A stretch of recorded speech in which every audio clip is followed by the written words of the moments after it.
धरती माता के दुख को देखकर मेरा हृदय भी दुख से भर उठा। किंतु प्रभु, धरती माता की इतनी जर्जर और दयनीय अवस्था कैसे हुई? ऋषिवर, माता का दुख देखकर मेरे मन में भी यही विचार आया था। तभी तो मैंने माता के दुख का कारण पूछा था। तब उन्होंने मुझे अपने साथ लिया और लेकर खेत के टुकड़े पर पहुंच गए और कहा, देखो पुत्र, ये बंजर धरती, किसानों ने इस पर हल की नोक से अपनी भक्ति और भावनाओं को अर्पित करना बंद कर दिया है। अब मेरे वही अन्नदाता किसान पुत्र दान ग्रहण करने वाले भिक्षुक बन गए हैं।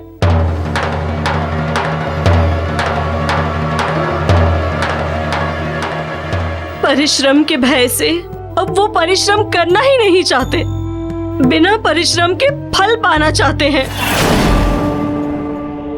ऋषिवर, बिना परिश्रम के प्राप्त धन और पद कभी स्थान मग्न नहीं होता। ऐसे प्राप्त हुआ धन और पद उसके अहित एवं अमंगल का मूल होता है। इसके उपरांत क्या हुआ प्रभु? धरती माता की व्यथा कथा सुनने के उपरांत मैंने ये निर्णय लिया कि मुझसे यथासंभव जो हो सकेगा उनके दुख को किसी भी प्रकार कम करने की चेष्टा करूंगा।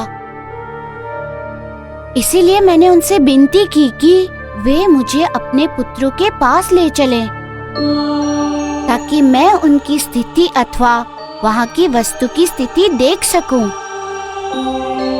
और मैं सौभाग्यशाली रहा कि माता ने मेरा निवेदन स्वीकार किया और मुझे उस ग्राम में लेकर गई।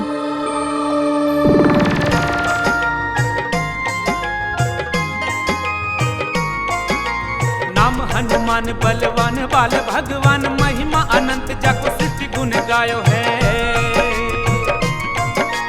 महाशक्ति दिव्य शक्ति ऐसो महावीर शक्ति, देखी देखी वैरिणी को अंतर कपायो है। अंजनी को लाल लाल लाल गाल, क्रोधवंत को न समझ पावे भ्रुकुटी चढ़ायो है।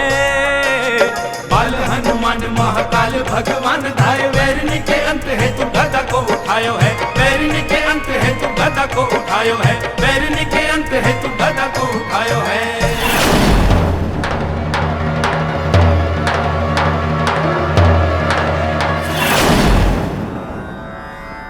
प्रभु, धरतीपुत्र किसानों की वैसी अवस्था? हाँ ऋषिवर, यही तो विडंबना है। किंतु इसके साथ एक सत्य भी है। वो क्या है प्रभु? वो ये कि बिना योग्यता के, बिना श्रम युक्त मनुष्य को विलासी एवं व्यभिचारी बनाता है, कर्तव्य परायणता से मुक्त करता है, सुमार्ग से कुमार्ग पर लेकर जाता है। प्रभु, जब वे किसान कोई श्रम नहीं करते थे तो उनको व्यय करने के लिए इतनी स्वर्ण मुद्राएं कहाँ से प्राप्त होती थी? राजा मदन सेन देता था उन्हें इतनी स्वर्ण मुद्राएं। प्रतिदिन उन्हें दान में देता था। महाराज मदन सेन की, महाराज मदन सेन की, महाराज मदन सेन की। राजा मदन सेन? हाँ ऋषिवर, राजा मदन सेन को माता लक्ष्मी का वरदान था कि वो चाहे कितना भी दान करें, उसका राजकोष कभी भी रिक्त नहीं होगा।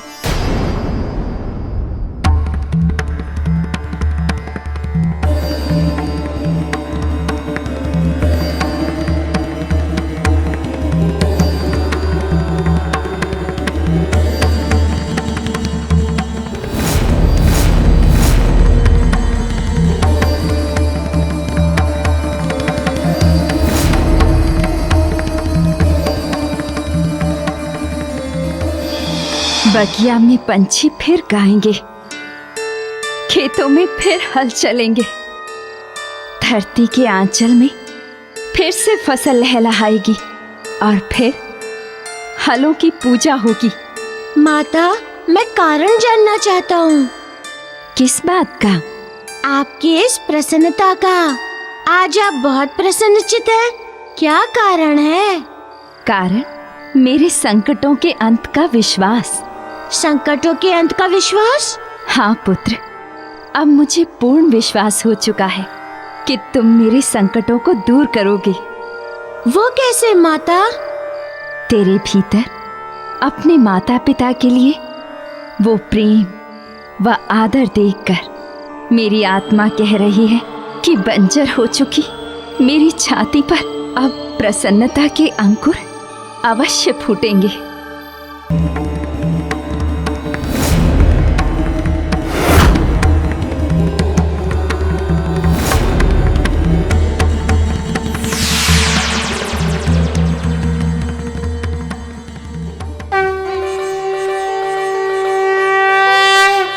माता, मेरा प्रणाम स्वीकार करें। माता, आपकी कृपा प्राप्त करने हेतु मैंने आपको सिद्ध किया है। अब मेरी इच्छा पूर्ति हेतु आप प्रतिबद्ध है। माता, मेरे इन समस्त रिक्त पात्रों को स्वर्ण मुद्राओं से भर दें। मैं लंबे समय से तुम्हें स्वर्ण मुद्राएं प्रदान करती आ रही हूँ एवं तब से मैं यही देखती आ रही हूँ कि तुम पात्रता को बिना परखे ही मेरे दिए हुए धन को सब में वितरित कर देते हो। कौन सुपात्र है, कौन कुपात्र, बिना उसकी पहचान किए? राजन, ऐसा करना धन का दुरुपयोग है एवं श्री का दुरुपयोग करना अमंगलकारी होता है। माता, राजा मदन सेन आपके द्वारा दिए गए धन को दान करता है, दुरुपयोग नहीं। सत्य तो यह है माता कि मुझे दान देने में आनंद की अनुभूति होती है, परम आनंद की। और मैं सहयोग राशि नहीं देता, दान देता हूं, दान। किंतु दान गुप्त रूप में दिया जाता है राजन, ऐसे नहीं जैसे तुम देते हो। तुम्हारा दिया गया दान नहीं, दंभ है, धन का दंभ। नहीं नहीं माता, ये आप क्या कह रही हैं?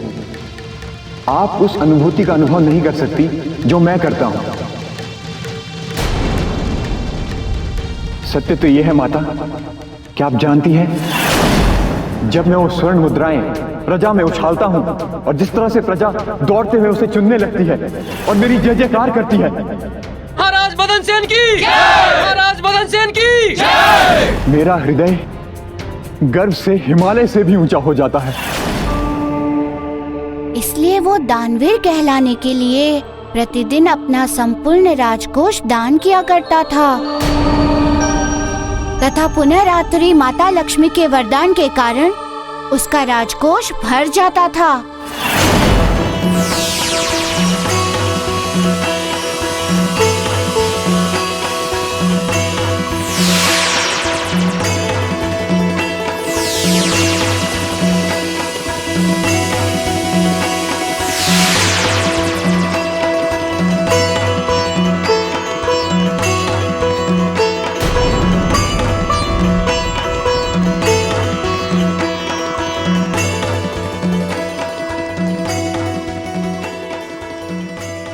महाराज बस, अब बंद कीजिए अपने दान का ये पाखंड।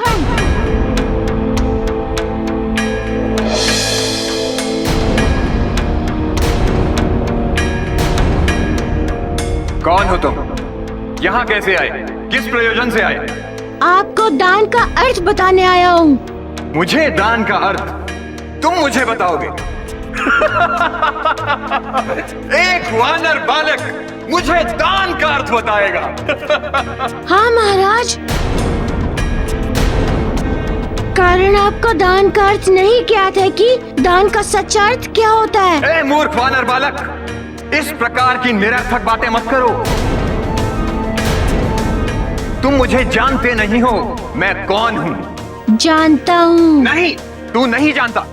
यदि जानता तो इस तरह की बात कदापि न करता। तुम्हें ज्ञात होना चाहिए कि मैं यहाँ प्रत्येक दिन लाखों स्वर्ण मुद्राएं दान देता हूँ। क्या अन्य है कोई इस संसार में मुझसे बड़ा दानवीर? राजन, आप प्रतिदिन प्रातः जो यहाँ करते हैं वो दान नहीं, दान का दिखावा है। पाखंड है, ढोंग है, एक आडंबर है। तुम्हारा इतना साहस कि मुझसे इस अशिष्टता से बात करो। यदि इस संसार में कोई सबसे बड़ा दानी है तो वो मैं हूँ, केवल मैं, अन्य कोई नहीं, समझे? मुझे तो विश्वास ही नहीं है। मैं तो आपका दानवीर तब मानूंगा जब आप मेरी झोली दान से भर देंगे।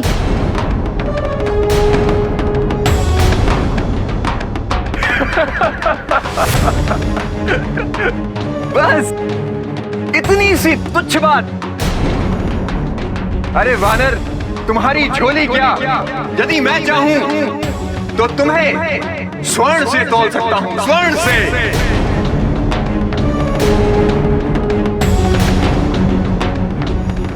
तो ठीक है, यदि आपने मुझे मेरे भाई के बराबर स्वर्ण मुद्राओं से तोल दिया तो मैं विश्वास कर लूंगा कि इस संसार में आपसे बड़ा दानवीर और कोई नहीं है।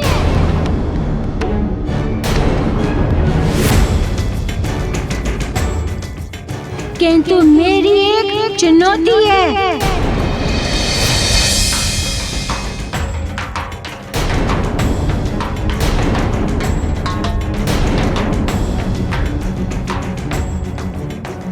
कैसी चुनौती? कि यदि आप ऐसा नहीं कर पाए तो आप अपनी इस प्रजा के समक्ष अभी ये वचन दीजिए कि आप मेरे दास बनकर रहेंगे तथा वो करेंगे जो मैं कहूँगा। सर्वप्रथम तो ये वानर बालक, ऐसी स्थिति आएगी ही नहीं। कदाचित ऐसी स्थिति आ भी गई तो मैं अपनी समस्त प्रजा के सामने ये वचन देता हूं कि मैं आजीवन तुम्हारा दास बनकर रहूंगा।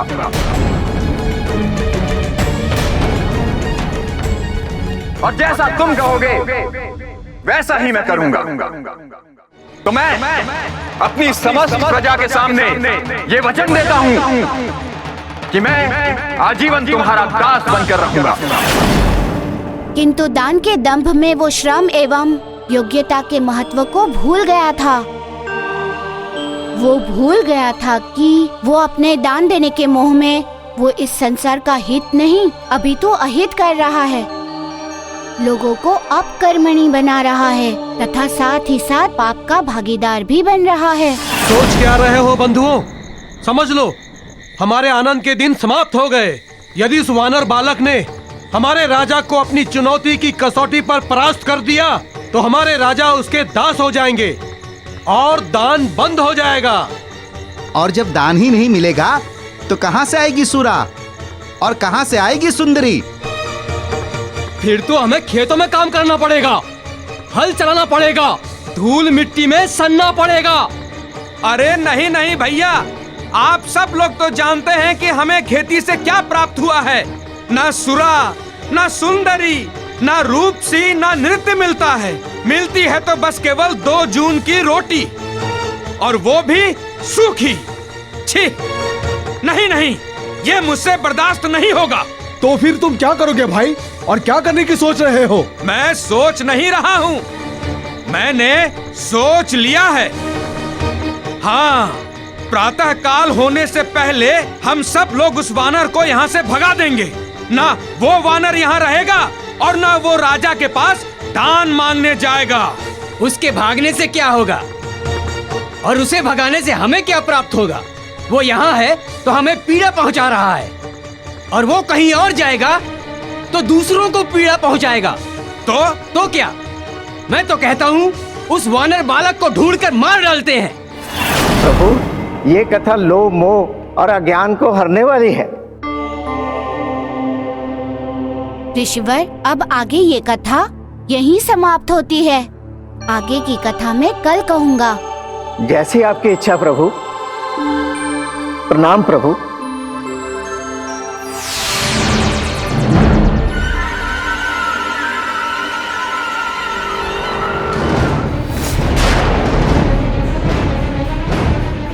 आज की कथा तो तुमने सुन लिया, किंतु आगे की कथा का श्रवण तुम नहीं कर पाओगे।